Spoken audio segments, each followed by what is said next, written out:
जैसा कि आज की क्लास में हम लोग डिस्कशन करेंगे नर्वस टिश्यू के बारे में। इससे पहले आप लोगों की जो क्लासेस चल रही थी उसमें नर्वस टिश्यू के बारे में हम लोग बात कर रहे थे। नर्वस टिश्यू क्या होता है, ठीक है, नर्वस टिश्यू किसे कहते हैं, इसमें क्या क्या चीजें आपको कवर करनी होगी। तो हमने आपको कंप्लीट नर्वस टिश्यू पूरा पढ़ा दिया था। आपका एक लास्ट टॉपिक बचा था स्ट्रक्चर ऑफ नर्वस टिश्यू।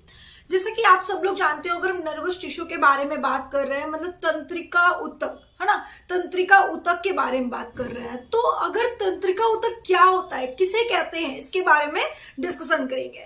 तो मैं हूं खुशी केशरवानी और आज की क्लास को हम लोग यहीं से स्टार्ट करते हैं। अगर हम बात करते हैं किसके बारे में, तंत्रिका तंत्र के बारे में, तो आप कहोगे मैम ये नाम तो कुछ ऐसा लग रहा है जैसे तंत्रिका तंत्र। ये क्या है, एक ऐसा तंत्र है जो पूरे ऑर्गन को कंट्रोल एंड कोऑर्डिनेशन करने का काम करता है।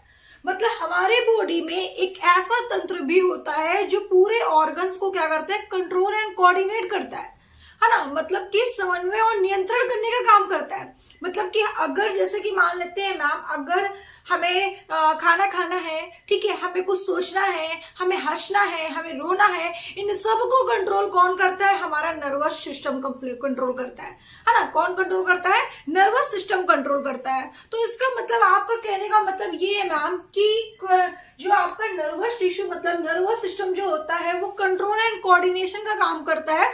वो क्या करता है, समन्वय और नियंत्रण करने का काम करता है। हाँ जी, यही मैं आपको बताना चाहती हूँ। अब जैसे कि मैं आपको एक बात समझा रही हूँ, जैसे कि आप देख रहे हैं, ठीक है, कि जो आपका नर्वस सिस्टम होता है, बोले तो क्या, नर्वस सिस्टम, ठीक है, हिंदी में क्या बोलते हैं, हिंदी में बोलते हैं इसको तंत्रिका तंत्र, ठीक है। आप पढ़ क्या रहे हो, आप क्या पढ़ रहे हो, नर्वस टिश्यू, तो नर्वस टिश्यू को तंत्रिका ऊतक बोलोगे।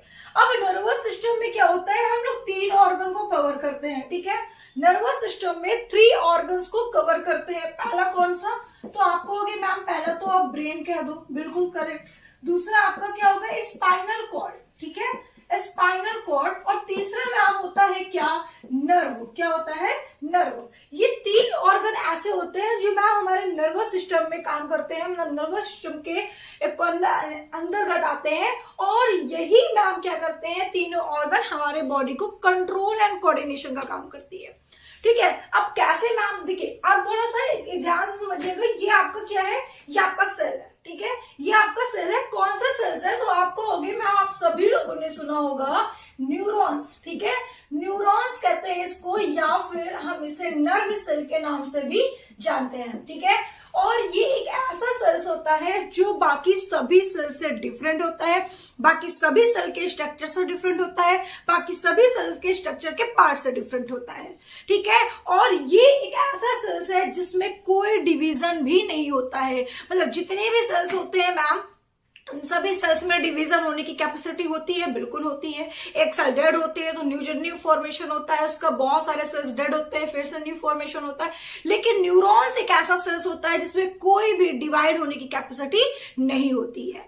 अब आपके मन में एक क्वेश्चन भी आ रहा होगा, ठीक है, एक क्वेश्चन पूछा गया था एग्जाम में आपके कि अगर मैम न्यूरॉन्स डिवाइड नहीं होते हैं तो हमारे ब्रेन में ब्रेन कैंसर कैसे हो जाता है। क्योंकि ब्रेन कैंसर कब होता है, जब हमारे बॉडी में सेल्स सेल्स की जो डिवीजन की कैपेसिटी है जब काफी ज्यादा हो जाती है, काफी ज्यादा मात्रा में डिवीजन होने लगता है, तो उसके अकॉर्डिंग हमें अब क्या हो जाता है, ब्रेन कैंसर वगैरह हो जाता है। तो मैम आप मुझे ये बताइए, जब न्यूरॉन्स में डिवीजन ही नहीं होता तो कैंसर कैसे हो जाता है, ब्रेन कैंसर, है ना। तो मैं आपको बता दूं कि देखिए आप सभी लोग अभी तक जानते हो कि ब्रेन में आपका कौन सा सेल्स प्रेजेंट होता है, तो आप कहोगे कि मैम ब्रेन में तो न्यूरॉन सेल्स प्रेजेंट होता है और न्यूरॉन्स तो सेल डिवीजन करता नहीं है, लेकिन उसके अलावा भी आपके ब्रेन में एक सेल्स प्रेजेंट होता है, ठीक है। उसके अलावा भी आपके ब्रेन में एक सेल्स प्रेजेंट होता है जिसको ग्लियल सेल्स के नाम से जानते हैं।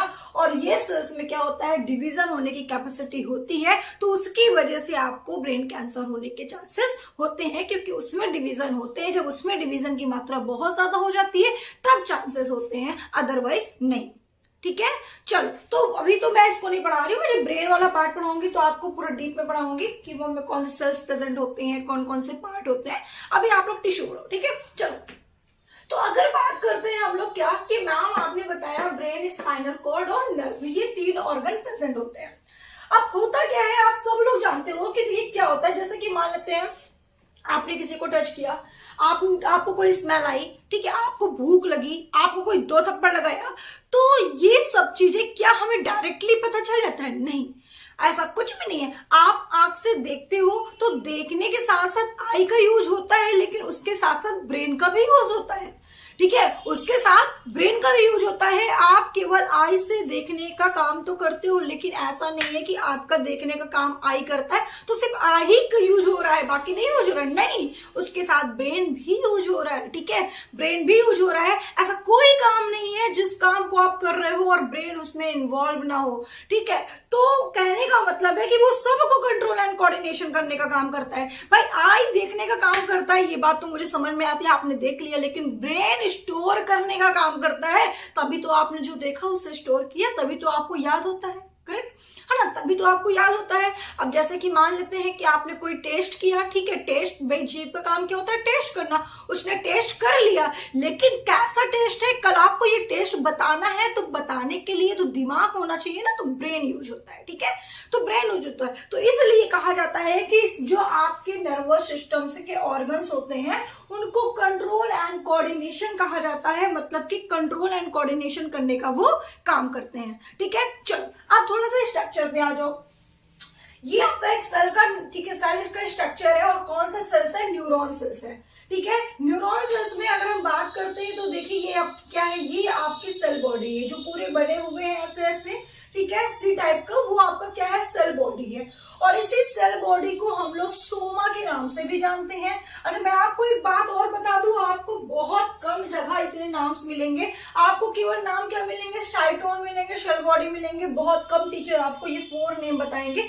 मैंने आपको पूरा नेम बताया है। अभी आप 9th की स्टूडेंट हो, ठीक है, 9th की आपका जो क्लासेस चल रहा है अभी, अगर अभी से इतनी सारी इन्फॉर्मेशन लेकर चलोगे, कभी कभी क्या होता है, जो हमारे कॉम्पिटेटिव एग्जाम होते हैं, या हम बोल सकते हैं कि जो आपके 10th के एग्जाम होते हैं, एनसीईआरटी से जो क्वेश्चन पूछा जाता है, तो जरूरी नहीं होता कि वो आपके मेन नाम से पूछा जाए। कभी कभी क्या होता है, अदर नेम से भी क्वेश्चंस पूछे जा सकते हैं, ठीक है। तो आपको पूरे नेम क्लियर होना चाहिए। तो देखिए आपकी क्या सेल बॉडी है, इसे सोमा के नाम से भी जानते हैं, साइटोन के नाम से भी जानते हैं, और पेलिकैरियोन के नाम से भी जानते हैं। और इसका जो शेप होता है कैसा होता है? इरेगुलर होता है। कैसा होता है भाई?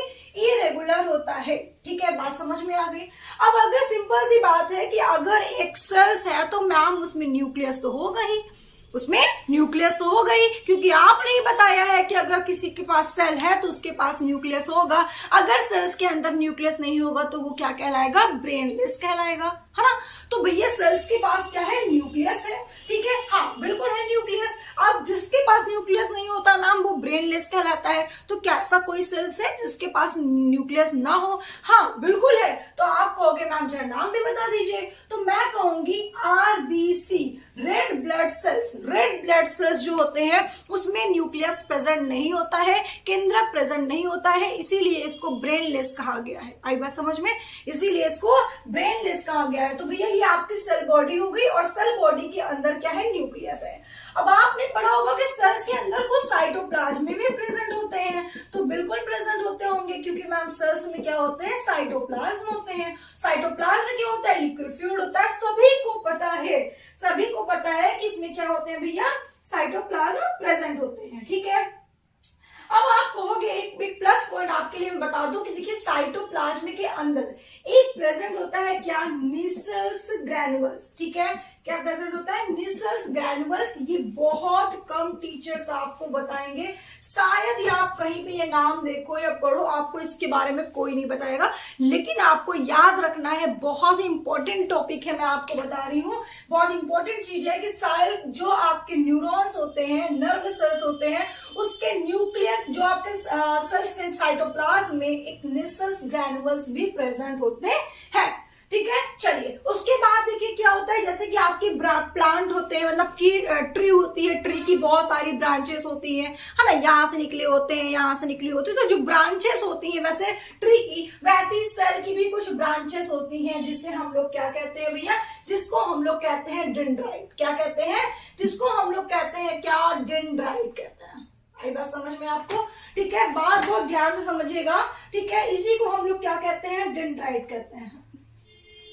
बात समझ में आ गई भाई? ठीक है, अब देखो अगर हम बात करते हैं भैया साइटोन में बहुत सारी जो शाखाएं होता है, ठीक है, ये साइटोन है और साइटोन की बहुत सारी ऐसे शाखाएं होती हैं और उसी शाखाएं को क्या कहते हैं हम लोग? डेंड्राइट्स के नाम से जानते हैं। ठीक है, इसे हिंदी में भी यही कहेंगे। ठीक है, अब देखो, अब सेल बॉडी में एक ब्रांच काफी लंबी हो जाती है, उसी को हम लोग क्या कहते हैं भैया? उसी को हम लोग कहते हैं एक्सॉन।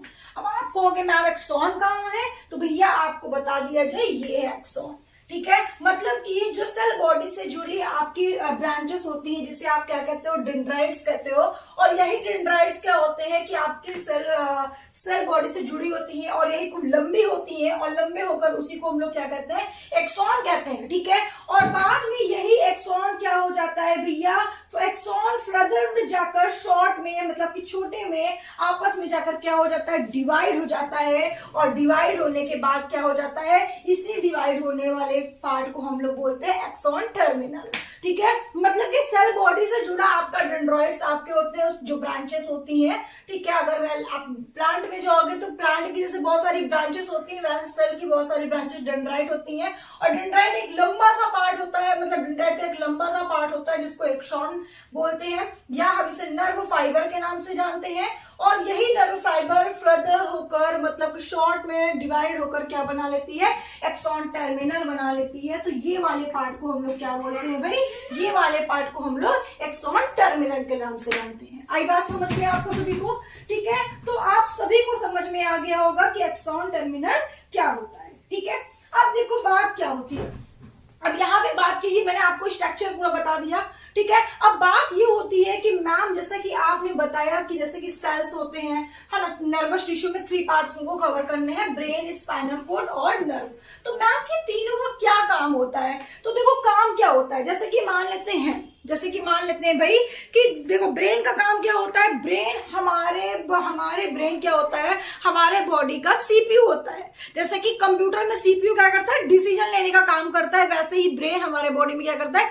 डिसीजन लेने का काम करता है। अब भैया ब्रेन जब डिसीजन लेने का काम करता है, तो जैसे कि मान लेते हैं उसको डिसीजन लेना है कि हमें सामने वाले को 2 थप्पड़ लगाना है ना, सामने वालों को 2 थप्पड़ लगाना है। तो मेरे प्यारे स्टूडेंट, इसने डिसीजन लिया, किसने? ब्रेन ने डिसीजन लिया। और डिसीजन तो ले लिया, लेकिन इसमें कौन कौन से टिश्यू होंगे, क्या काम करेंगे, कैसे करेंगे, ये सारी चीजों का काम कौन करता है? स्पाइनल कोड करता है।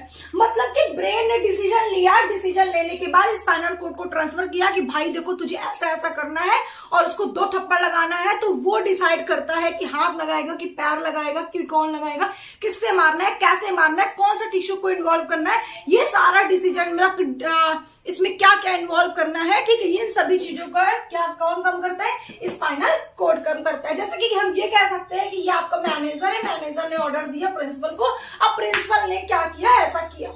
अब भैया स्पाइनल कोड तक तो हो गया, चलो ठीक है, यहां तक तो बात बन गई।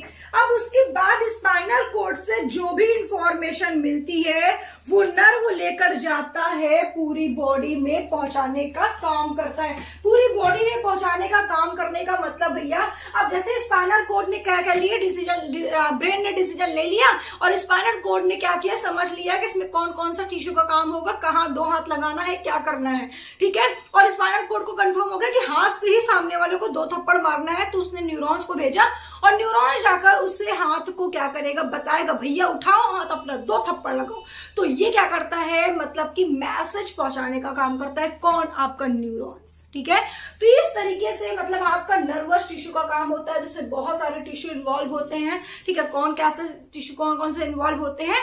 ठीक है, तो ये सारी चीजें आपको इसमें जाननी होगी। ठीक है, तो इतनी बात सबको समझ में आ गई होगी। आई होप कि सभी को ये बात समझ में आई होगी। ठीक है, चलो अब देखो क्या बात करनी है भाई। अब अगर हम बात करते हैं कि फंक्शन के बारे में, किसके फंक्शन के बारे में? मैम जो हमारे न्यूरॉन सेल्स होते हैं, फंक्शन के बारे में। अब जैसे कि मैंने आपको बताया, touch, smell, taste, hearing, sight, इन सबको क्या करता है? रिलीज करता है। कौन रिलीज करता है? आपका न्यूरॉन्स। आपके न्यूरॉन्स जो सेल्स होते हैं, जैसे कि मान लेते कोई स्मेल आया तो इसने क्या किया? स्मेल को लिया, वाह कैसा स्मेल है, बहुत अच्छा महक रहा है, बहुत अच्छी परफ्यूम है ना। उसने स्मेल को लिया और उसने रिलीज किया कि ये क्या है, और उसके बाद उसने क्या किया? ब्रेन को पहुंचा दिया। ठीक है, तो ब्रेन को पहुंचाने का काम कौन करता है? न्यूरॉन्स करता है। ठीक है, न्यूरॉन सेल्स करते हैं। तो तो भैया उसने क्या किया, ब्रेन को पहुंचा दिया, और ब्रेन हमारे में क्या करता है, याद रखता है कि भैया ऐसा परफ्यूम हमने इस दिन क्या कहते हैं रियलाइज किया था, मतलब कि देखा था, सूंघा था, कैसा भी किया था, वो सारी चीजें ब्रेन का काम होता है। ठीक है, तो ये बात समझ में आ गई। जैसे कोई टच किया, जैसे मान लेते हैं कल आपको कोई आपको मिला कल, ठीक है, मान लेते हैं कोई भी आपको कल मिला, ठीक है, एनीबॉडी, आपकी कोई फ्रेंड मिली और आपको टच की, ठीक है, तो भैया आपको हाथ में टच किया, तो मतलब ये टच हमें हमारा न्यूरॉन्स क्या होगा, ब्रेन को बताएगा, और ब्रेन क्या करेगा, मेमोरी में स्टोर करके रख देगा।